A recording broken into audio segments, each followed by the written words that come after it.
So hear me out, just how much difference can a driver fitting really make? Well, last week I travelled all the way to California to get fitted for the brand new Callaway Paradym driver.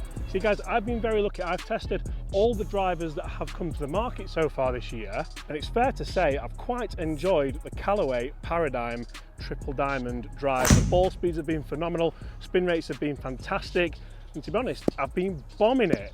But it's not quite being perfect. You see, the driver I've been testing is an off-the-rack 9-degree stiff shafted triple diamond, whereas after getting fitted for, you guessed it, a Callaway Paradym triple diamond. Everyone, sorry to quickly interrupt this video, but you are going to want to see this. Guys, we are giving away a brand new Callaway Paradym driver of your choice and a fitting at your local Callaway fitting centre. All you need to do, guys, make sure you subscribe to this channel, throw a like on this video, make sure you ring that notification bell as well so you know when we upload new content, and comment below new driver. Also guys, please be aware, do not respond to any spam comments such as this one. And also guys, head over to Callaway's Instagram page and throw them a follow so you know if you have won. Guys, make sure you stay tuned right to the end of this video. You will not believe the differences that I saw with my brand new Callaway fitted driver. The results have been, fair to say, quite interesting. It's going right there. Yeah, it's good, isn't it? Yeah, that's really good. And guys, if you want to see just how this driver does perform against an off-the-rack Callaway Paradym Triple Diamond, make sure you stay tuned to the end of this video because we're going to jump in the simulator and talk numbers for these clubs. I'm also going to talk you through the specs that I have been fitted for, and I'm also going to test them out here on the golf course. Please do throw a like on this video if you enjoy these type of videos, and also subscribe to the channel if you are new here.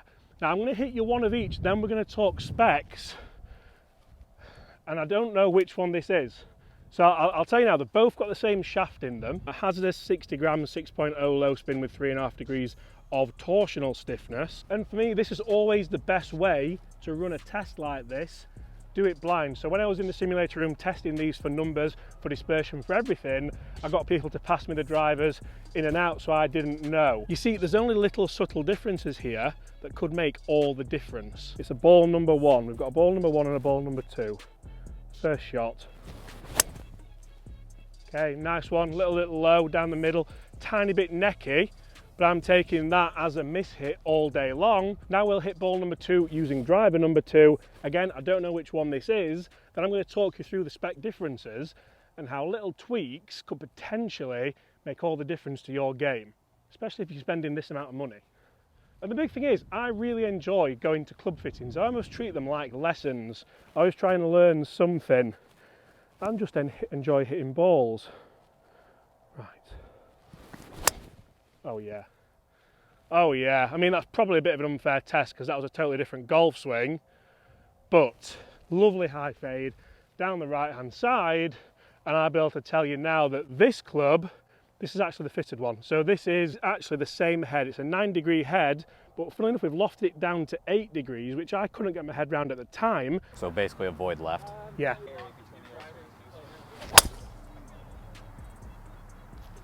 Going right there. Yeah, it's good, isn't it? Yeah, that's really good. Right there. So maybe just take it. Now it's 14. Yeah. Right in the middle between 12 and 14. So yeah. Maybe take that down to an 8. Should we have a look? Yeah.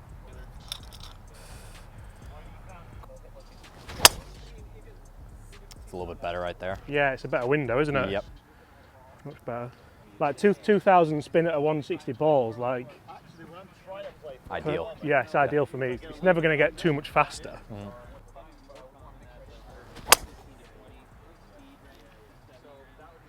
That's the one. So what would you expect to see by kind of changing these out? Anything in particular? Even more.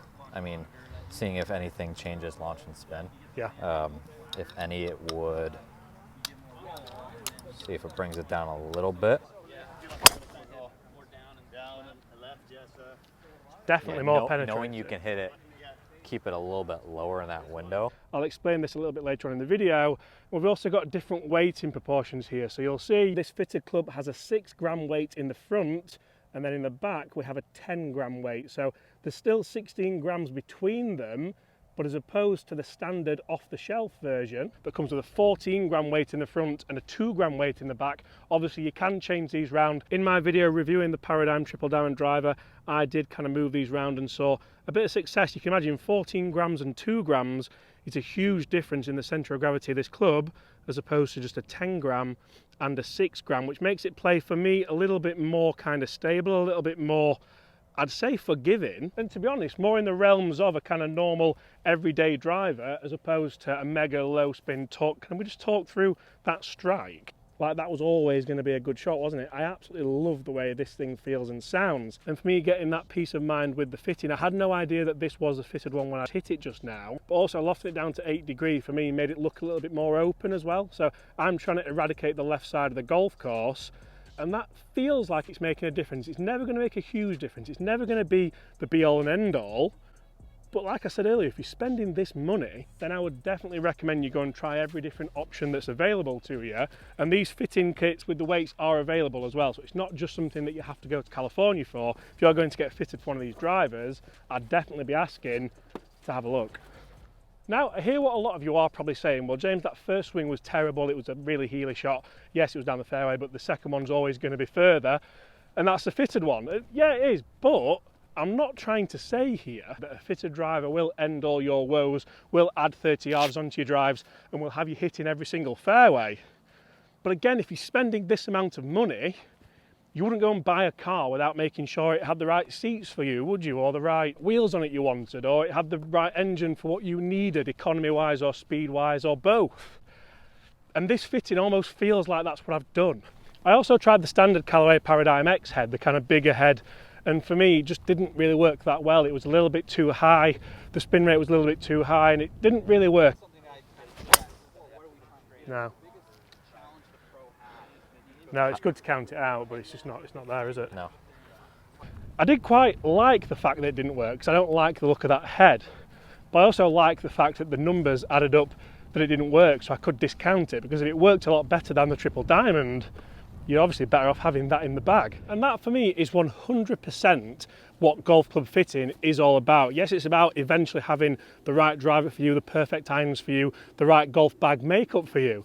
But it's also about dispelling the myths. It's about making sure you're not wasting your money on the wrong clubs, but also having that peace of mind to know that you've tried them properly. If we do look up here, you'll see we've got the first ball just on the left-hand side there, well, middle of the fairway, realistically, not bad for that hit at all. The second ball, tiny bit further up, still in the fairway, but over on the right-hand side, well away from this, which has been a watery grave for so many of my golf balls. And you see, like I said, I have done this test blind. I've done it as blind as I possibly could do. I don't really know why, because a lot of it could be down to that kind of placebo effect, that effect that gives you that extra little bit of confidence, knowing, right, this driver is fitted in my specs, there's nothing else to blame. If I put a half decent swing on it, it should go exactly where I want it to go. I definitely think when you are going and getting fitted for golf clubs, you should do it blind. You should maybe not know exactly what you're hitting and when, but when you've decided on the head and the shaft, does it really matter? Like, this isn't a hugely different spec to the one off the rack. It's just been finely tuned, it's been tweaked a bit, but that does give you the confidence to know, right, this is the best out there. This is literally the best driver for me. So if I stand up and make the same swing as I did in that fitting,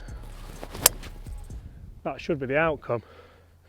That is so good. And that was a little bit toey as well. This is going to be interesting to see if we can get past that with this stock driver. That was the fitted one. I did know that in my head just then, but again, I had the confidence to aim over those trees and let the wind bring it back. And you know what, 9 times out of 10, this stock driver would be absolutely fine. That heavyweight in the front, yes, it's a little bit low spin, it's a little bit unforgiving, but I got good numbers in the review with it, and the 9 degree, to be honest, would be absolutely fine because it was launching around 11 or 12 degrees dynamically. But again, it comes down to, if you have the opportunity, would you not get it finely tuned? This is ball number 2 again.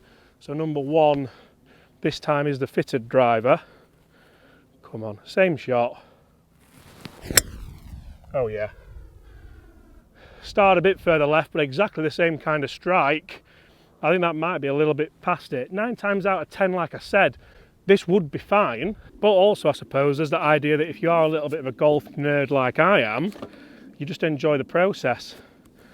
and then see exactly what happens. Now, one very interesting point actually, which a lot of people might think, oh well, I'm going to be the same specs in any driver that I try. This could kind of put pay to that, because I also went to California and got fitted for a tailor-made driver, the new Stealth 2, and the specs were totally different to this Callaway Paradym, because the head makeup's a little bit different, the launch angles are going to be different, and the spin rates could be totally different. So if you are going for a fitted driver, make sure you fit that driver and not a driver, because it could be totally different. So walking down this second fairway, the first drive with the fitted driver is just down that right hand side. Like I said, that started just over the trees and cut back nicely. The unfitted driver is, however, a little bit further up on a much tighter line. It was a better start line, it was, well, just a kind of better thought out shot. Guys, let's jump in the studio, let's see just what the big differences are between an all singing, all dancing fitted Callaway Paradym triple diamond driver and all singing, all dancing Paradym triple diamond driver for about the same price. So this could be one of the most in-depth indoor tests I think I've ever done. Fair to say it started off pretty well looking at that ball fly, and this for me is why the Paradym triple diamond is one of the best drivers of the year, fitted or unfitted. Obviously we'd always recommend going to get fitted. You'll see here we've got the stock one, which was brand new. We take it out the wrapper and then had a go with it, and then I got people to throw it in and out whilst testing. So I didn't know which colour was the fitted one, and I didn't know which colour was the unfitted one, because we had it kind of screened down and stuff like that. If you guys do have the preference to see now, you will be able to see in the top left hand corner whether it's fitted or unfitted, so you can make a little bit of a judgment for yourself. Obviously the blue lines here are the fitted driver, no they're not, they're the stock driver, sorry, and the red lines are the fitted driver. I mean, even hitting that shot there, running down to 311 yards with a stock driver is quite impressive. Obviously, like I said in this video, the differences in the specs aren't that different, they're not that huge. You can see how many shots I hit here, and to be honest, I hurt my arm towards the end of it, so I had to stop. But loads and loads of shots. This is now the stock version, so the 9 with the weight forward, because that's I think how most people would be playing this driver. And again, I'm not going to bore you, I just hit loads and loads and loads of shots, and we actually finished on a line ball, which very, very rarely happens, but we'll take it. So as you can see, guys, the fitted Paradym, I got a ball speed of 159 as opposed to 159, exactly the same. Funnily enough, it was launching a little bit higher at 13.2 as opposed to 11.6. Now that's strange, because obviously the fitted one was lower in loft, but the weights had moved. Spin rate's very similar, around 2,300. Carrying at 284 as opposed to 281, so again, very, very similar, not huge amounts in it. The big difference is that dispersion. Look at the blue arrows compared to the red arrows in the top right. That for me is massive to eradicate the left-hand side of the golf course over 20 shots. So quite interesting numbers there, and like I said, it was never going to kind of reinvent the wheel, it was never going to be a huge difference, but for me, yes, it did perform a little bit better numbers-wise. The big story was the dispersion. The dispersion on the fitted driver was a lot better, even in a blind test, and that for me really does go to show that the fitting has worked, the fitting has been successful, and this could well be in my bag in 2023. You see, even that one's faded a little bit. I felt like that might have gotten away from me, it might have just hooked a bit. That is the fitted driver, I had to check that, but just those tiny changes have made quite a big difference for me, really. Right, let's hit one more with the off the rack driver. And will I always play that club at an 8-degree loft? Maybe not. Maybe there's times in the summer where I'll put a bit more on it. But that weight change just feels like, you know what, they're exactly the same. I think they're going to be right next to each other. The weight change just feels like, if anything, there's nothing else to blame. I can't blame all the weights in the front, so it's too low spin. I can't blame that I've put the heavy weight in the back, so it's forgiving, but it might be a little bit balloony up in the air. It should be perfect.